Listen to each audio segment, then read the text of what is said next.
and some of the others, but I think mainly he could speak on. I can talk a little Ricky, but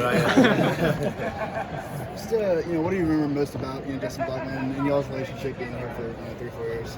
Man, I mean, God, I don't even know where to start. I mean, you go back. I was having dinner with a buddy the other night. We got talking about he found something on Twitter or something, had every touchdown pass I threw to him, and the first one was that throw at Colorado, which threw quite a few touchdowns between here and the NFL, and I still think it's the best throw ever made. And it's the one I remember more than anything. And Justin, he was always way more talented, obviously, than I was, but he kind of flew under the radar a little bit, and that's his personality. And uber talented.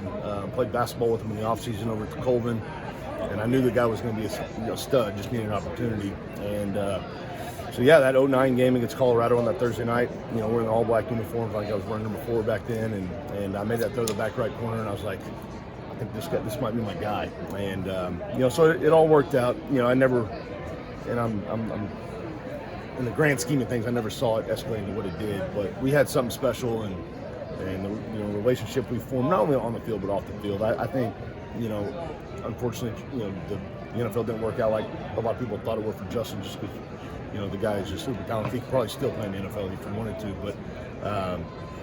but our relationship on the field, our communication, was always really professional even at this level. He never came to sideline complaining, never came to sideline, hey, throw me the ball. Because I'm not an idiot. I knew I needed to throw him the football, but I can't say a bad thing about the guy. Great teammate, extremely hardworking, showed up to work every day, just wanted to get better. He made everybody around him better. He made our coaches better. We had to draw things from the dirt just to get him in position to get him the football, because teams obviously tried to take him out of games. So probably one of the most talented guys I've ever been around. Great teammate. I love the guy to death, and I'm so thrilled for him to get this recognition, because, in my opinion, it's a little past due. I think he's, a lot of people, when they think Oklahoma State football, I would say from 2000 on. Justin Blackmon's got to be one of the first names to think about, and so I'm excited for him, and it'll be fun to see what he has to say tonight. You've been around a lot of talented guys within the NFL and college, high school. What makes his humility and just because he's one of the best players ever, and he's still humbly doesn't take it to his head. How rare is that, and what made that special? Yeah, I think in college, I was around Des Bryant quite a bit, and Des, one of my all-time favorite teammates in any sport at any level. Love the guy. Completely different personality, right? Des is a little more outgoing, a little more animated. Blackmon never really had that. He just kind of even keeled. And which I love. That's kind of the way I was, and that's kind of the way I would want the guys around me to be.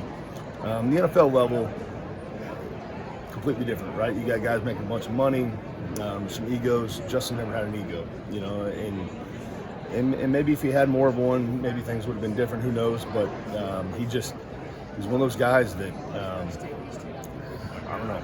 If he's one-on-one, I like my chances with 81. He was so dominant, but he never acted like it, and I respected him more for that. And I think he's a very humble guy. We go win a game, we go to Murphy's and have drinks, and he'd show up in sweatpants, and he'd have just as good a time with everybody. Just a guy that loved playing football, loved his teammates, loved his friends, and he just never had that arrogance, never had that diva that a lot of receivers nowadays kind of do, and I think that's a testament to him, and the guy again, super successful. Arguably one of the better college quarterbacks or college receivers since 2000. You put him on the short list, so he's a guy I got a lot of respect for, and I'm thankful that he just happened to be when I was here playing. Brandon, on the field, off the field, what's your favorite Justin memory? Probably when he caught the shallow route, that A&M, and fumbled it out of the back of the end zone for I guess it was a touchback. Kind of, sort of, because I knew that once he did that, I was going to try to get it to him a few more times, because kind of a bonehead mistake, something that he doesn't really do. It's a big game, first Big 12 game on the road, playing at Kyle Field, and he didn't make bonehead mistakes like that. It was just kind of a fluke deal, but he did that, and I remember throwing another touchdown. I think he caught 2 more touchdowns after that, and then took the final snap and ran around with some time off the clock. But that'd be one. Again, that throw that I made to him here on that Thursday night, it was kind of a scramble play. It was kind of off the cuff, and the guys were kind of freelancing. He was able to find it. There's so many. One night I was watching a game with my son a couple weeks ago. It was a Missouri game, and he ended up getting a concussion, but he tried to play through the concussion. And, tried to essentially not fake it, but just try to talk the docs into being able to play and get through it. But so that was one. There's so many. I could go all night. There's just when you play that many games with a guy that's that good, and you win that many games with a guy that's that good, and you throw him 37, 38, how many touchdowns. There's a lot of good memories, but to me, it's always going to be that Colorado one, just because it was the first one.